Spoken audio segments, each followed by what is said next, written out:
Welcome back here. I'm now watching the lifestyle segment of the weekend show. We'll be discussing or we'll be analyzing the implications of partial school resumption. Schools were shut down on March 19th over the novel coronavirus outbreak, leaving the authorities to adopt alternative modes of learning for students at all levels. On Thursday, July 2nd, the chairman of the Presidential Task Force on COVID-19, Boss Mustafa, stated that the President, Major General Muhammadu Buhari, has approved the resumption of schools for graduating pupils to take revision classes and to write their examinations. This announcement has been subjected to several misinterpretations. For the avoidance of doubt, schools have not opened. Only critical examination classes will be allowed to resume for those who need revision before examinations. To discuss this and safety measures needed to be established to keep our students safe, we have Bosun Alonge. He is a lecturer and a researcher. Welcome to the lifestyle segment of the weekend. Thank you. Thank you for having me. Good morning. Yeah, most welcome, Bosun. Good morning. So we've heard the chairman of the Presidential Task Force saying that no, schools have not reopened. For those of you, going back to school, you're, breaching the guidelines. For those students who, however, have examinations and need to, conduct proper revisions, you can go back to school to do this. So what are some of the safety measures the government needs to put in place, as well as those schools, to ensure that our students are safe while they return for revisions and examinations? Thank you. So, yeah, it is true. The government has approved the resumption of schools for transitional students. That's what we're talking about. SS3 students, we're talking about GSS3 students, and talking about primary 6 students. These students need to prepare for exams and then take their exams. So from the last I heard, the government has announced 3rd of August for final resumption for this group of students.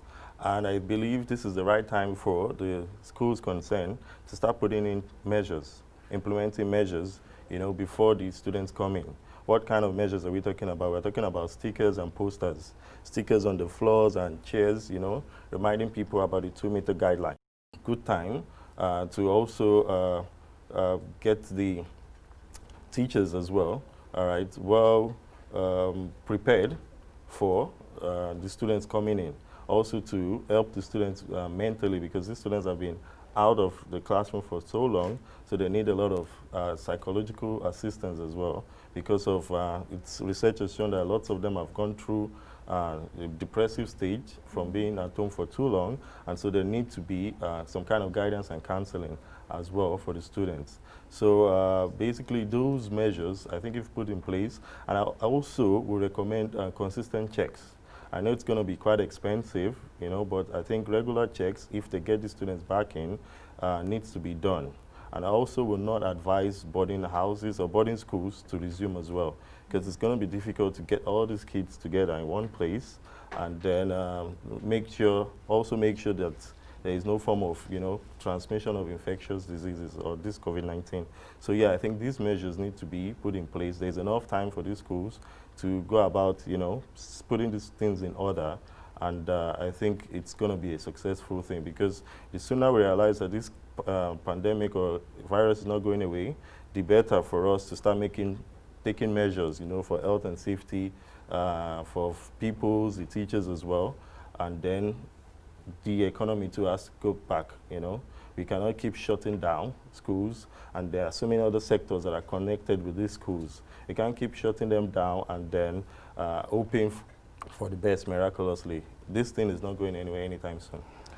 So, Dr. Bosun, so it got me wondering, globally, countries shut down their countries. So there was a lockdown, not just because they wanted to reduce the spread, but to give governments time to prepare for how to manage the situation. So give them time for companies to produce more masks, for companies to produce more sanitizers, for medical institutions to get ready for it.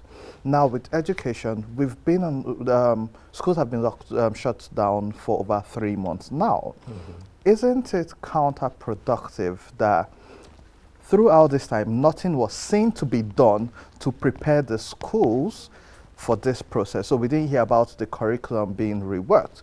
There's the fact that people are going to come to do revision for exams when they've not even finished their syllabus for the session and the semester. And so while the Presidential Task Force, because we'll hold them responsible for this, have decided, okay, you can open, and they've given guidelines, we haven't seen the right structures and processes being put in place for the academic part of this process. How do you think this affects the learning process for the students who are now going to go and be rushed into writing exams very soon, especially that's gesturing and SS3 students who are opening? Yes, I think to be fair to all sides, this thing was sudden. No one was prepared for it. But then, as the case is, we all have to, think outside the box. And then one of the things, like you said, is for us to develop a curriculum that is more virtual-based, that is distance learning, online and all of that. Yes, I don't know what measures so far the PTF or the government, the Ministry of Education is taking, but then I believe schools, universities, secondary schools, primary schools need to start thinking and reworking their curriculum to cover that aspect of taking tests online, for instance, computer-based tests and all of that. So yeah, it's a lot of work in progress. I don't think any country has figured it out completely. So Nigeria is not an exception. We need to just work it out. It takes time to build a new curriculum. It takes a longer time. And then set measures in place for, IT measures, facilities so that students can take tests online. I think it's one of the good measures as well to prevent people from clustering together. And I think, yeah, once this curriculum is formed, then we can go ahead, later on when all those students resume. But for now, whatever it's on ground, we need to just work with it using all the health and safety measures. Subsequently, we'll work on the curriculum so that it can be IT-based. But it's a short time. 3 months, believe me, is very short time to rechange your curriculum. It takes a lot of hard work. So that means we're not ready. Well, I can't speak for all the universities or all the schools. In your opinion? In my opinion, not all schools may be ready, but some schools are already ready and IT competent to take tests and then to school the students as well. I wonder, how do we assess the impact on the vulnerable, the low-income families, the low-income students in our society? How do we go about assessing that? Because as you said, we're trying to integrate technology into how we're teaching those in the private schools and those students from more affluent households. However, the students who their parents are still struggling to pay, little fees for, their education, how do we assess the impact of this coronavirus on them? Yeah, it's going to be really, really massive. It's going to be a very massive impact both on the students, the way they're going to be able to learn, and then the finances of the parents. It's not going to be easy, but I think this is the best time that government needs to come in and invest massively in education. For so many years, they've not invested enough, and so we need a lot of massive investment. Yeah, we have a lot of private institutions all around. Some of them can afford all these IT facilities, but we still have lots of public schools in remote areas that cannot. So this is the time to invest. All countries are really investing in education, investing a lot just to mitigate this whole problem of the pandemic. And so the government needs to do that as well. So we need to invest a lot of IT facilities for these schools and make it more or less free, at least for this period. For these students, especially in the public schools, to come have the ability to have access to education online, through various IT services. I don't know how they're going to go about it. There are so many options, maybe getting some affordable laptops to students and maybe subsidizing data subscription for them as well.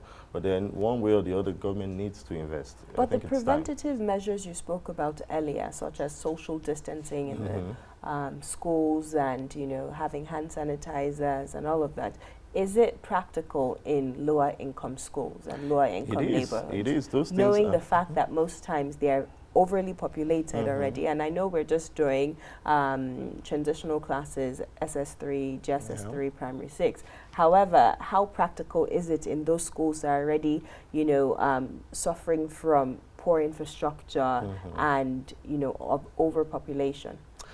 Yeah, like I said, it's time to invest in education. all right? So more classrooms needs to be built, more schools need to be built, so we need to reduce the number of students in a classroom or in a hall, whatever the case may be. Also, the government, the Ministry of Education needs to activate that second option of online learning. The time has come for that. So some people might choose to physically be in the classroom, or some people might physically or choose to be virtually online to study. So in these public schools, we can reduce this, the crowd, okay, of students by creating more classrooms. If I understand that right now there's a lot of makeshift arrangement, they could get special tents, maybe for now, you know, spread the students, let them come in, take their exams, study, especially the transitional students. Then all the other measures will be there, you know, social distances, 2 meters, hand sanitizers, soaps, wash, also mask as well. So I think, yeah, with these, we can, in the short time, all right, mitigate this problem and then make sure that these kids that are going to school will be protected. Long run, the government needs to invest. There's no other way about it. Let me bring it. So we have Maryam Laushi with us. Welcome back to the Weekend Show. She's a communications expert and an activist. And we're talking about the partial resumption of schools. Now, technology always comes to the fore, and in Nigeria, we always talk about public-private partnerships. We have telcos making a whole lot of money in Nigeria, and we have the Ministry of Education. One would have expected some partnership of sorts between the telcos and the Ministry of Education to provide maybe subsidized data for people to learn online. A good example is, so over this period, I've taught a master's class online a whole semester without meeting any of them. And most of this was done through Zoom. So one of the things we always talk about is the funds. We don't have money for people without this access. But we can have the right partnerships because this is an emergency. So I would like you to speak about how we can actually use technology to ensure that we don't have these gaps in our educational system in times like this, Maryam. So today, in many places around the world, just like you said, people are having whole semesters without having to have face-to-face interaction with classmates or lecturers. The reality is that that kind of situation is inequitable in Nigeria because, like we've said, it's really inaccessible for a lot of people in rural areas and just in general. Even if they have good internet services, the data that it costs, you know, just like you mentioned, it's definitely going to be something that is expensive. But when it comes to the government making those partnerships, it's about the will. Understanding that Nigerians are going to be left behind in terms of education, it's already worrisome because we know that the situation where students are not able to go to school right now is keeping them behind because they don't have the same level of classes and interaction and, you know, whatever studying that they would typically have when they are able to go to classes. And so it's really important for the will to be found because there are enough organizations. We can do it. It's something that's going to cost a lot of money, but it's something that if we prioritize it as a country to say education cannot be left behind at this point, then it can be accomplished. I wonder, because Andy's question is phenomenal. The private sector, they play such an integral role, and most times every, you know, war we face is attributed to the government. We understand that the government is the primary stakeholder, but at the same time, I wish, or I wonder if there's more that our private sector can do. We know the telecos that Andy talked about are in the private sector. So what role can they be playing today, you know, in aiding and abetting progress in the education sector? So I think, for example, through their CSR, it's really important for them to really consider, since they're making a lot of money, how can they support Nigerian citizens? Pretty much almost every person has access to a mobile phone at least. Even if it's not a smartphone, it's a feature phone, and they're able to access some form of internet, whether it's not on the same level as others. And it's really important for business organizations to take that responsibility and understand that people have to benefit as much as they're making their money. People who do not have access to a lot of their services also need to be included in the conversation and included as beneficiaries to their business. And if a lot of them take up their responsibility, it's definitely possible. We've seen organizations like GT Bank take responsibility during COVID-19, setting up centers and all of that. And so it's really clear that some organizations are doing this kind of work already. And so if they can take on that responsibility, it would be really great. And outside of that, there are opportunities to make money. Work with the Nigerian government, and it's not just through education, making sure that everybody has access to internet. You know, like the UN says, it's actually a human right, internet access. And so the government as well as these organizations can definitely collaborate to make that happen. You know, let's make you put on your activist hat. There's been a lot of advocacy, and we've seen advocacy work in different spaces. We've seen it work in sexual and gender-based violence. We've seen it work in political participation, amongst other spaces. However, when it comes to education, I think ASO is still on strike. I may be wrong, but I know they've been on strike throughout this period. I know the government has said, find ways where you can teach your students online. And ASO has said, we can't do that. We are not ready. And as activists, who is actually holding these stakeholders responsible, from the government to the unions and then even the private sector that should play a role? Because what we can do is talk about the situation, inform people, but how are activists, or who are the people actually holding the players in this sector responsible? Because we've seen that has brought change in the past. So there's a lot of activism that's going on in different spaces when it comes to gender-based violence and things like that, but we don't see that much in education. And that's clearly a problem, because it's one of those important factors in the society that needs investment, it needs attention. It's a state of emergency in itself, because even without internet issues, we're talking about millions of out-of-school children. And so looking at this situation, there are many people who are responsible. Nigeria clearly was not ready for a situation where something like this would happen. And it's an opportunity, a learning opportunity, and also probably for a lot of activists to look back and say, look, the government needs to do more in this area. Somebody needs to draw attention to this particular issue to make sure that if this kind of situation ever happens again, whether it's a viral disease going around or anything else, that children, students should definitely have access to internet and just whatever makes education easier for them. And I don't think this should be limited to just COVID-19 and its restrictions. Even outside of these times, there are children that it takes them a long walk to get to school because they are in areas where schools are really far from their communities. And so these are things that should be taken into consideration. How can we take the education to them without making them having to walk long distances or where they are even exposed to dangers?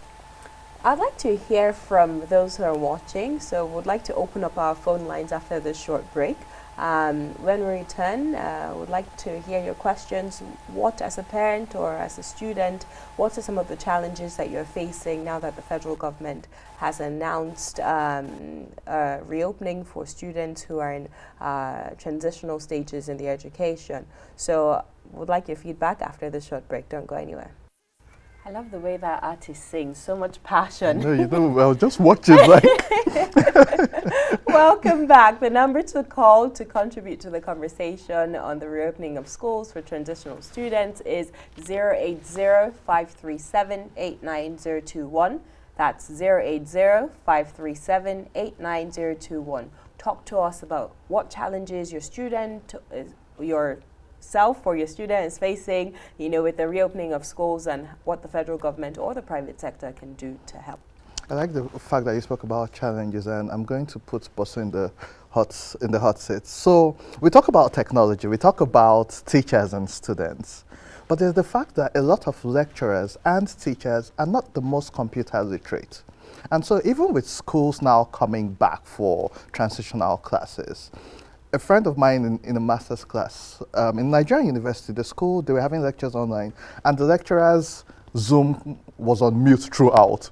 And they kept trying to tell him, take your system off mute, take it off mute.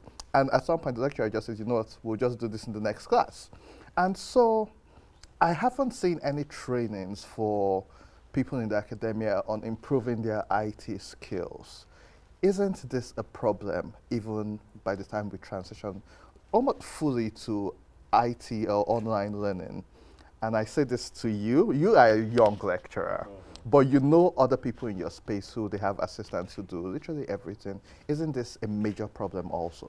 Well, I'll start by saying in my university, there's always training and retraining on IT competency, every semester. And just to say, that's a private university. Yes. So I believe I can speak more from my own experience.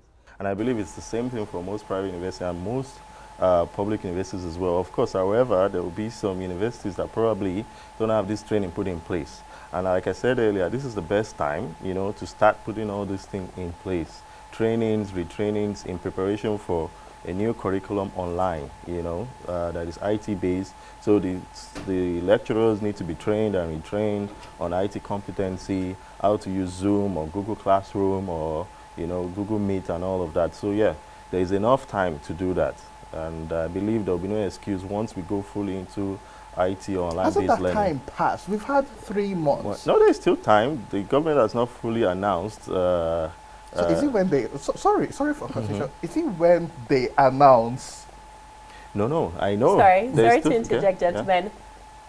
We have Jeremiah calling from Oshun. I hope I got that right. What's your contribution to the conversation? Yeah. Go on, Jeremiah. Contribution is talking about how effective is it that the students go back to school? Sorry, we can't hear you too clearly. And the issue of government doesn't impact them effectively. Jeremiah, do us question? a favor and turn down your television set so we can get your contribution clearly. Are you hearing me now? Yes. Can you start again, please, Can you Jeremiah? hear me now? Yes, please. Hello? Can you hear me? Yes, we can. Okay.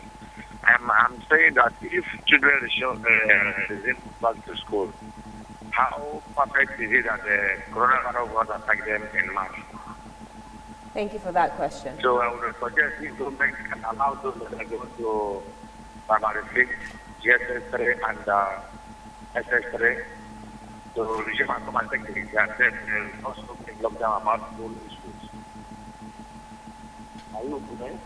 Thank you, Jeremiah, for that contribution to the conversation. So I'm not quite sure if you heard his No, I question. didn't hear He was the question. asking that how do we protect our students from contracting coronavirus if they do resume? And I believe he said something about GSS3, SS3, and Yeah, so he has said that they should be the ones to resume, which is also what the presidential government council said, has yeah. advised. Okay, so first of all, I'll suggest once these kids resume, there should be no more assembly, no more gathering in large numbers in an assembly ground. That is cancelled.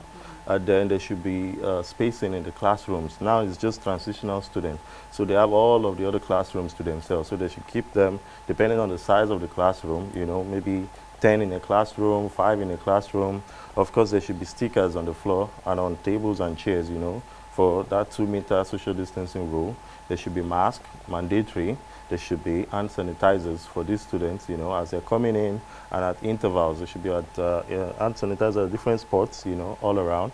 Then there should be soap and water to wash their hands, both for the students and the kids. And then I will also suggest probably the learning process should be cut short, and then there should be breaks, 1 hour or 45 minutes, take some break, maybe 30 minutes, disinfect the place. Before the resumption, I expect that all the schools will have disinfected their facilities completely, and then they should do that time to time, disinfect everywhere, the door handles. That is one place that people overlook a lot. So you can just get a lot of infection through touching door handles, So they disinfect door handles, disinfect the whole facility. The students come in, no assembly, stickers on the floor guiding the students on the chairs, yes, and all we of have that. Ngozi from Lagos. What's your contribution to the conversation?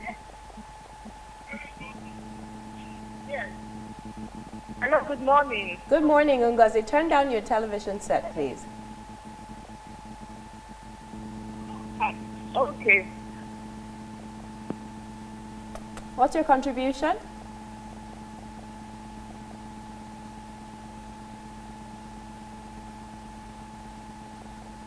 Hello, Ngozi, can you hear us? All All right, seems we lost Ngozi there. Do you have any addition to what Bosun was saying in terms of, safely reopening for our children to ensure that they don't contact these diseases? I think he has pretty much broken it down. There's not much more than that we can do. They've shown that the physical space between people, as well as wearing masks, it makes a huge difference. And so if people can prioritize that, I think it would make a difference. One of my fears, though, is public transportation, because I'm sure for a lot of students and teachers, that's all they have access to in coming to school. So one possibility is school buses. The idea of school buses to pick up teachers as well as students might be really helpful in this situation.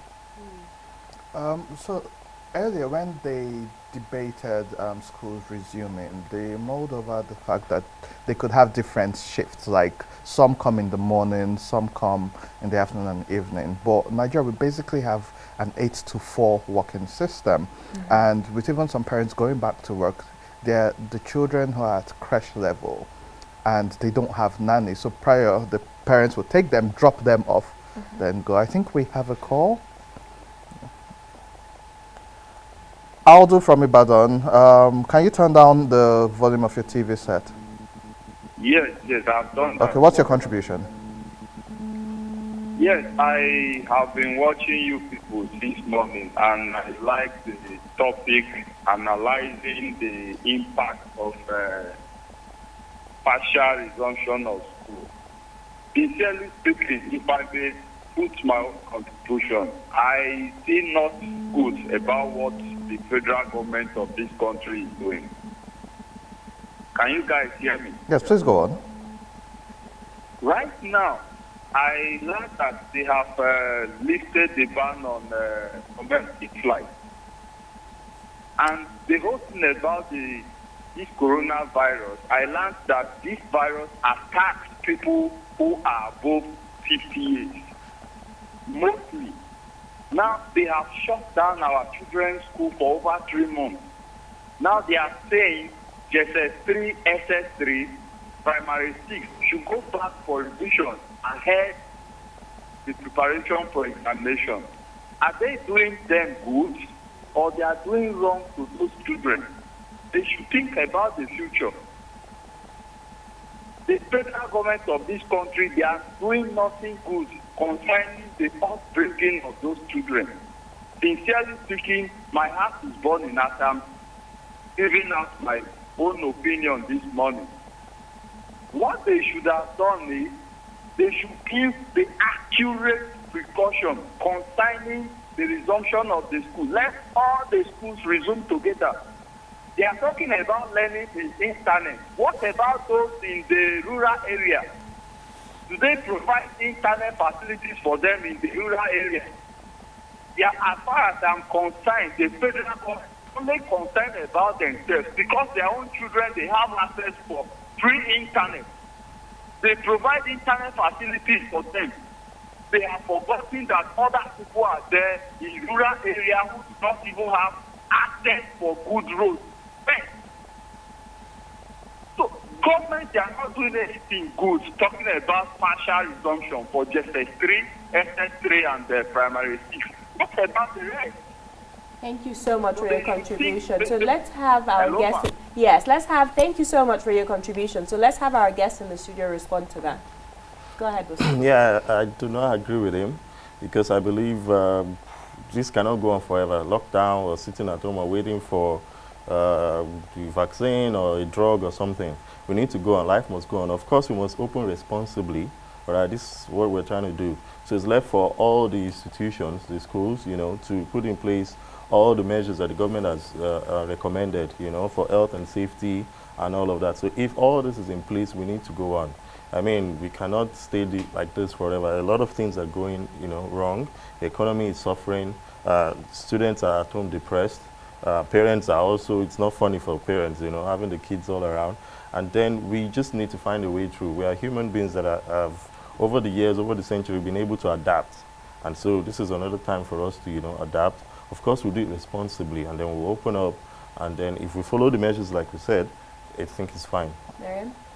I understand his concerns. I think for a lot of people, the majority of Nigerians are going to be worried with this situation. But the truth is, we're between a rock and a hard place.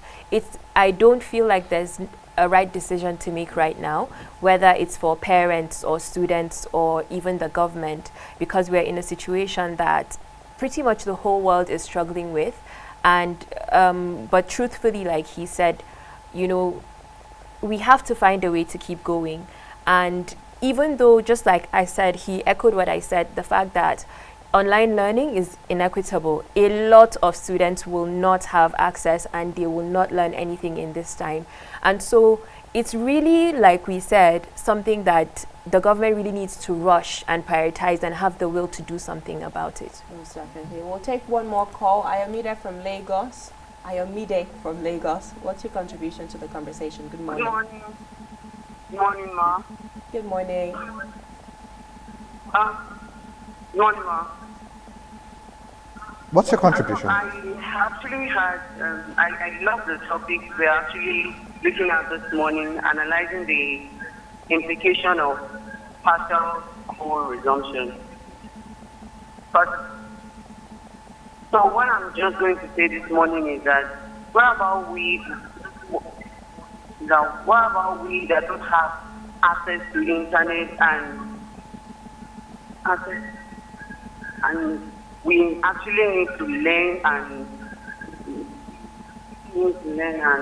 read, but unfortunately sometimes we'll try to get access to the internet, and by the time we're learning, the lesson cut short due to internet. You can't get access to internet like Yes. Ayomide, how old are you? So it's really affecting us. So Yes. what can we do to this? Okay, how old are you?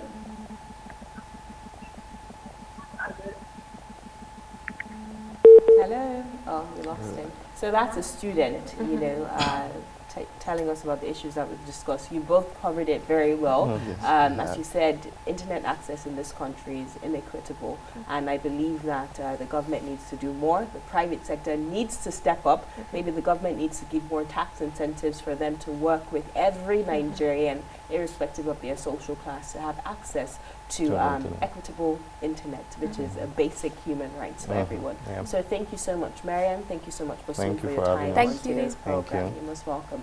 We'll take a short break right now. When we return, it's food time with Chef Christy. Don't go anywhere.